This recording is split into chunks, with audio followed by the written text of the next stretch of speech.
Olá, combatentes! Sejam bem-vindos de volta ao Curiosos da Caserna. Se você é novo por aqui, sua companhia é motivo de satisfação para nós.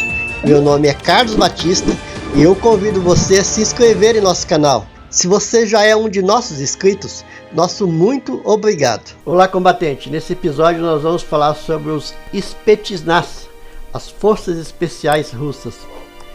A Brigada Onsbom, sigla russa para a Brigada Independente de Fuzileiros Motorizados para Funções Especiais, que existiu durante a Segunda Guerra Mundial entre 41 e 46, sendo voltada para reconhecimento e sabotagem.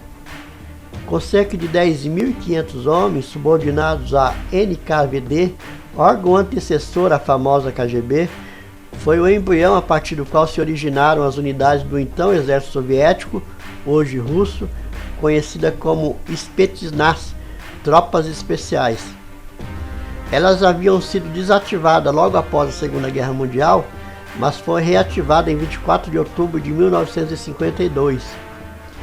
Em 1953, o Exército Vermelho tinha 11 companhias independentes de finalidades especiais, cada uma com 120 militares em 4 pelotões, cujo valor foi confirmado pelos efeitos psicológicos sofridos pelos soldados expostos à detonação a 350 metros de altura de uma ogiva de 40 quilotons em Totsk, em dezembro de 1954.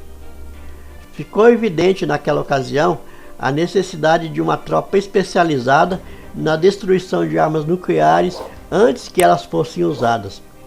Dessa forma, esse grupo se especializou nessa função.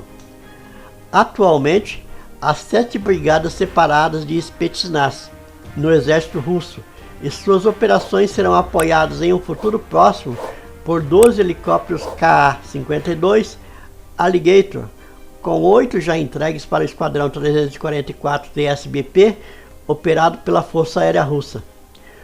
Há uma pressão constante para tentar garantir que as unidades do Spetsnaz seja composta exclusivamente por voluntários profissionais. No entanto, está muito difícil encontrar elementos.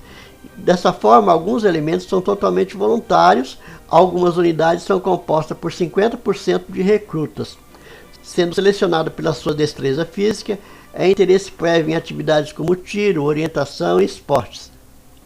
O posto mais alto dentro da Spetsnaz é o de coronel, que pode atuar como comandante da brigada.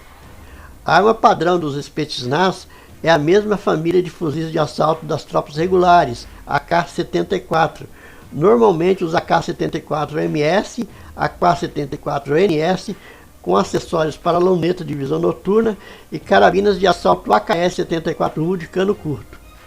Os atiradores de elite desempenham um papel fundamental nas táticas da Spetsnaz.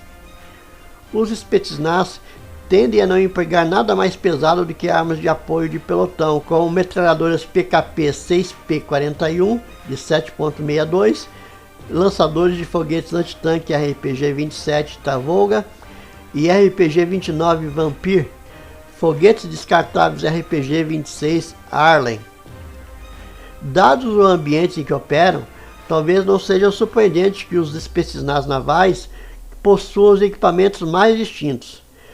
Os Spetsnaz navais usam não apenas os veículos de propulsão de mergulho de um homem, o Protei-5, mas também mini submarinos como o Piranha, que pode transportar 6 operadores por até 1.500 km, e o menor, o Triton, que pode transportar 2 homens.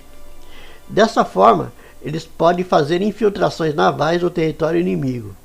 Esse grupamento de forças especiais foi amplamente usado na Crimeia. Acredita-se que eles estão também em ação na Ucrânia. Com seu efetivo composto por mais de 10.000 homens, dá para fazer um grande estrago na região onde eles estão atuando. Se vocês assistiram até aqui, o meu muito obrigado, até o próximo vídeo, fiquem com Deus.